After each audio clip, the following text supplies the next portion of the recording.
I would like to invite up Frédéric Degret, please. And there he is, just over there. Frédéric is the CEO and founder of NOAA Regen, which works with climate solutions and the blue economy. Thanks, Frédéric. Okay. Excellencies, ladies and gentlemen, I heard one of the previous speakers saying that it was very exciting to be here. I'm very, very excited. As soon as I heard the first panelist, which was very interesting, inspiring, I may thank the organization for this initiative. Once Ruben came to me and asked if I would like to become a strategic partner and sponsorize this event, I directly said yes. And I'm very happy to be here because it's a high-level discussion on the blue economy. I came with no book, but if I may, I'm going to extract some sentences of the book of Excellency Peter Thompson. So I've heard about marine protected areas are vital, and I heard also that 110 countries are committed to follow the challenge of the 30 by 30.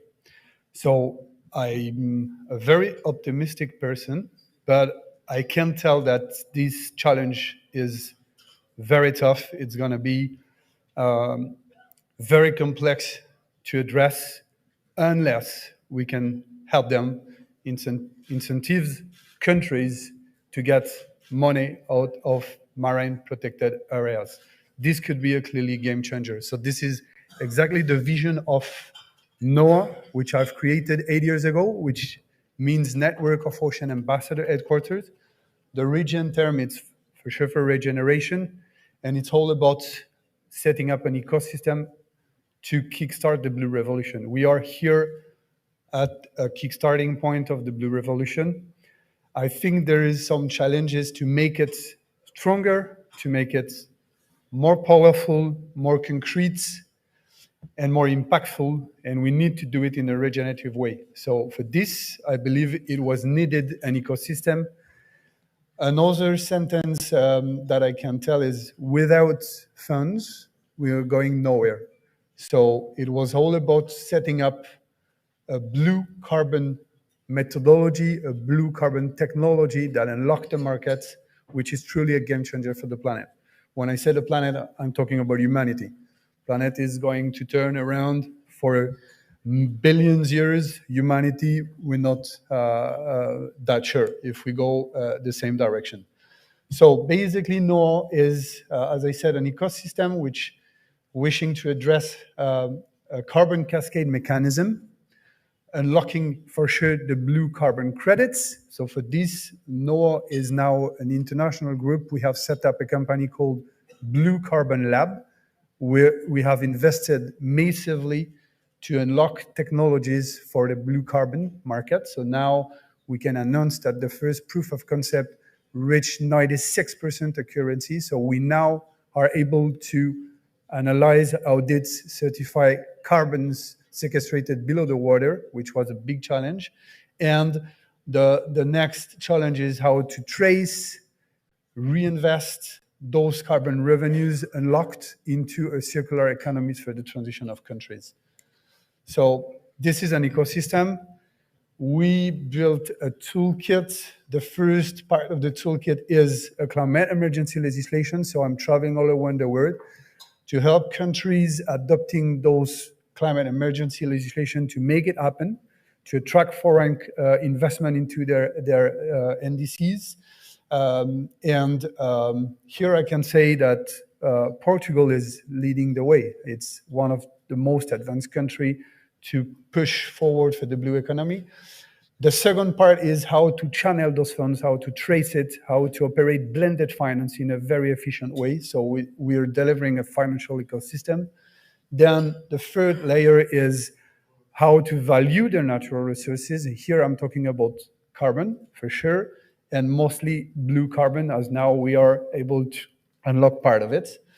Then we can help them with a clean tech toolkit to find the best technologies and the most impacting ones.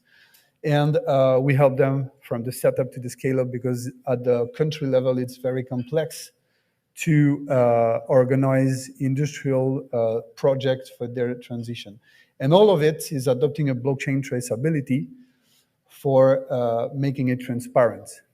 Okay, so just an example about the climate emergency legislation. So it's how to fast track public-private partnership, how to unlock and reinvest their blue carbon and their carbon in general, how to enable blended finance, how to trade taxonomy, and we are dealing with blue nations, which are free zones for the planet. The first one have been adopted recently, adopting a blockchain ledger for the traceability, adopting strategic marine protected areas of natural park for valuing as much as possible their natural resources.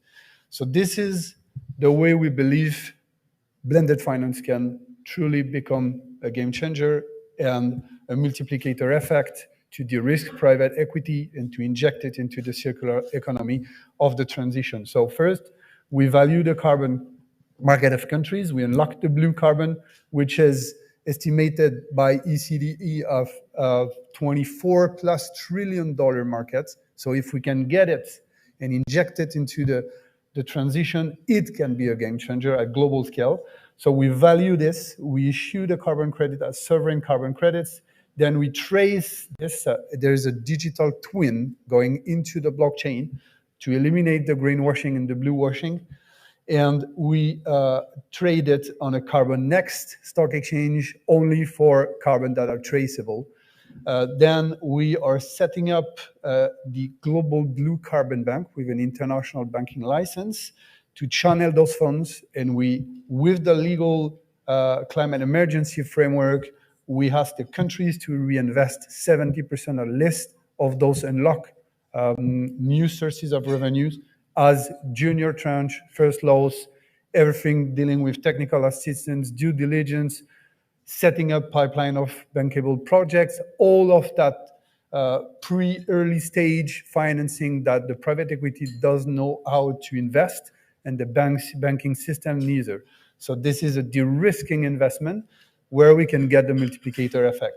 So Saritza, the executive director of World Tourism Organization, is going to introduce certainly the Climate Emergency Facility, which is another tool enabling blended finance with a higher level. And we have set up the Blue Climate Fund to bring private equity into the game. So this is the way we monetize carbon, and we use it, we multiplicate it, and we inject it with a traceability into the circular economies of the transition for countries. So let me introduce a bit the carbon cascade mechanism. So we called it Reach the Reef, where we help countries adopting protected areas, inland and waters, to where there is the most strategic capabilities of a carbon cascade. If we invest in carbon farming or reforestation into wetlands and areas that directly affect the ocean, in the same time, if we're able to audit the carbon reference state in the same oceans area, then we can get an additional credit with the same investment. But also we can audit marine protected areas of countries and get carbon credit directly out of it. So this is the way we can value at the highest level the carbon market for countries. Okay, so this is the blockchain platform that we are setting up, which is going to be delivered before COP27, an onset COP, which basically ends up with a QR code.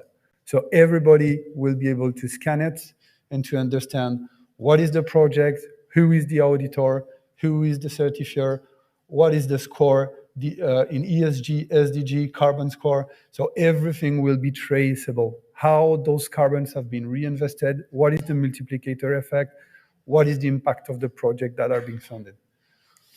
So, oh, sorry. No, it doesn't work properly. So for this, we are setting up with partners an NGO, which is going to be Global Ocean Trust Chain, GOT, which is the way to decentralize the governance with a blockchain mechanism, proof of authority mechanism. which is a platform as a service to digitalize the blue value chain at the global scale. So we have many layers here. One of them is one of our partners is setting up the UN Ocean University with 400 PhD from the marine ecosystems.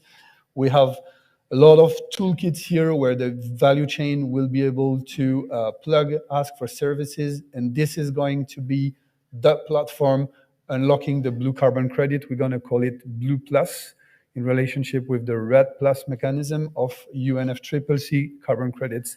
So this is on the way, potentially also announced before COP27. So this is it. I'm very happy to be here, mostly because this mechanism is a game changer for highland states, which are large ocean states. They have a lot of areas on waters where we can get them value, new resources, new funding mechanism. This is completely game changer for them. So even I'm inviting Madeira and Portugal to consider adopting the Blue Plus into their indices and to move forward as a pioneer country for the blue economy. End of the presentation. Thank you, Frédéric, very much indeed. There's a huge amount to get our heads around in this, and I think for those not familiar with finance, this is quite a complicated sort of system of work. I mean, it is in essence a kind of blue carbon valuation and trading mechanism that you want to set up, which encourages countries to value the blue carbon that they already have and also incentivize them to develop new blue carbon resources. How would you apply this thinking to Portugal's ambitions for 30 by 30 marine protected areas? Because marine protected areas are a really critical part of this this whole equation, aren't they? How would you sort of think that question through? Okay, so Portugal is a great example. It's a coastal territory with highlands.